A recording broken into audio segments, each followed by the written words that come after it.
I was just watching the news today. Former President Trump was shot in the right ear, at the top of his ear.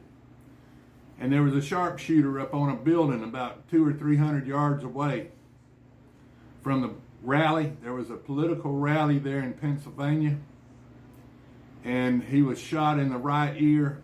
Luckily, he didn't get hit in a bad spot, but he's got blood all over him, and he barely missed being assassinated.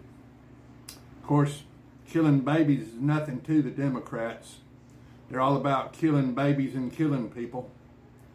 So probably expect more of this. We got the Republican National coming up. It's coming up here in Milwaukee. They're going to have a big convention, Republican National Convention in Milwaukee here in a few days. And there's a lot of political rhetoric going on right now. And from what I understand, Mr. Biden's going to cut back on all his hate message that he's going to put out, or he was going to put out.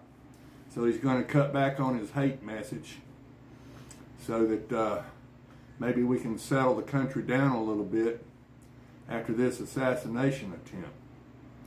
But we're going to continue on in our Father's Word today. This is Jeremiah 52, verse 8. And this is verse 7. The city was broken up, and all the men of war fled, and went forth out of the city by night, by the way of the gate between the two walls, which was by the king's garden.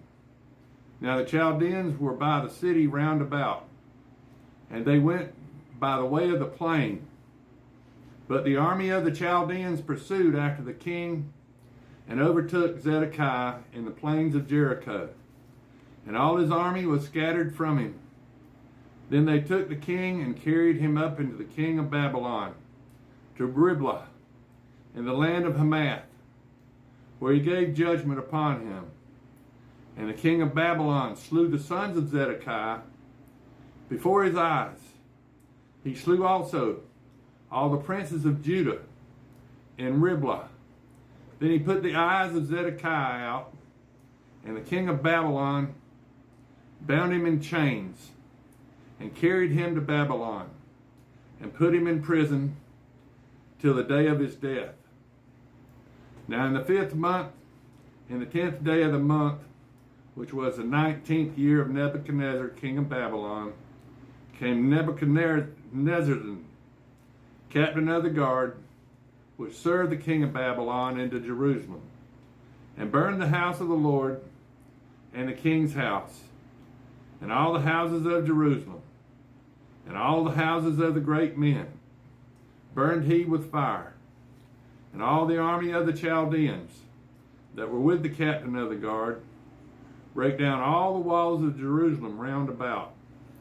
Then Nebuchadnezzar, the captain of the guard, carried away captive certain of the poor of the people, and the residue of the people that remained in the city, and those that fell away, that fell to the king of Babylon, and the rest of the multitude. But Nebuchadnezzar, the captain of the guard, left certain of the poor of the land for vine dressers and for husbandmen. Also the pillars of brass that were in the house of the Lord, and the bases and the brazen sea that was in the house of the Lord, the Chaldeans brake, and carried all the brass of them to Babylon. The cauldrons also, and the shovels, and the snuffers, and the bowls, and the spoons, and all the vessels of brass wherewith they ministered, they took away. And the basins, and the fire pans, and the bowls, and the cauldrons, and the candlesticks, and the spoons, and the cups, that which were of gold, in gold, and that which was of silver in silver, took the captain of the guard away. The 2 pillars, 1 sea, and 12 brazen bulls that were under the bases, which King Solomon had made in the house of the Lord. The brass of all these vessels was without weight.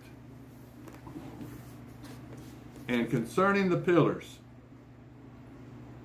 the height of one pillar was 18 cubits, and a fillet of 12 cubits did compass it. And the thickness thereof was 4 fingers. It was hollow, and a chapiter of brass was upon it. And the height of one chapiter was 5 cubits, with network and pomegranates upon the chapiters round about, all of brass. The second pillar also, and the pomegranates were like unto these. And there were 96 pomegranates on the side. And all the pomegranates upon the network were 100 round about. And the captain of the guard took Shariah the chief priest, and Zephaniah the second priest, and the 3 keepers of the door. He took also out of the city as eunuch, which had the charge of the men of war, and 7 men of them that were near the king's person, which were found in the city, and the principal scribe of the host, who mustered the people of the land, and 60 men of the people of the land, and that were found in the midst of the city.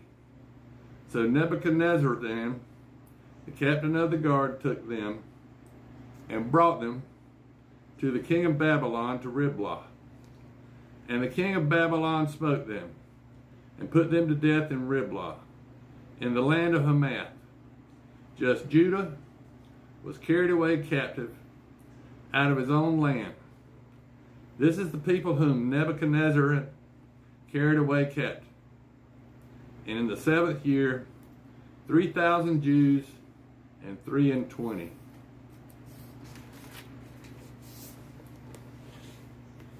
In the 18th year of Nebuchadnezzar, he carried away captive from Jerusalem 832 persons. In the 23rd year of Nebuchadnezzar, Nebuchadnezzar, the captain of the guard, carried away captive of the Jews 745 persons. All the persons were 4,600. And it came to pass in the 37th year of the captivity of Jehoiakim, king of Judah, in the 12th month, in the 5th and 25th day of that month, that evil Merodach, king of Babylon, in the 1st year of his reign, lifted up the head of Jehoiakim, king of Judah, and brought him forth out of prison, and spake kindly to him, and set his throne above the thrones of the kings that were with him in Babylon, and changed his prison garments, and he did continually eat bread before him all the days of his life.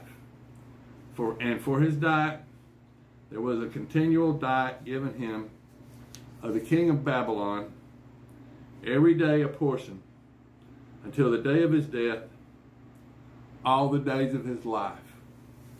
Now here's a longer note by Bullinger of Jeremiah. At the end of the kingdom of Judah drew near, many of the Jews were determined to go to Egypt, and this in spite of the warning given by Jehovah through Jeremiah. In Jeremiah 44, we have the latest prophecy concerning those who had gone thither, which declared that they should not escape, but should be consumed there. This prophecy must have been fulfilled concerning that generation. But their successors and others that subsequently followed continued there a little longer, until the time of Egypt itself to fall in the hands of Babylon.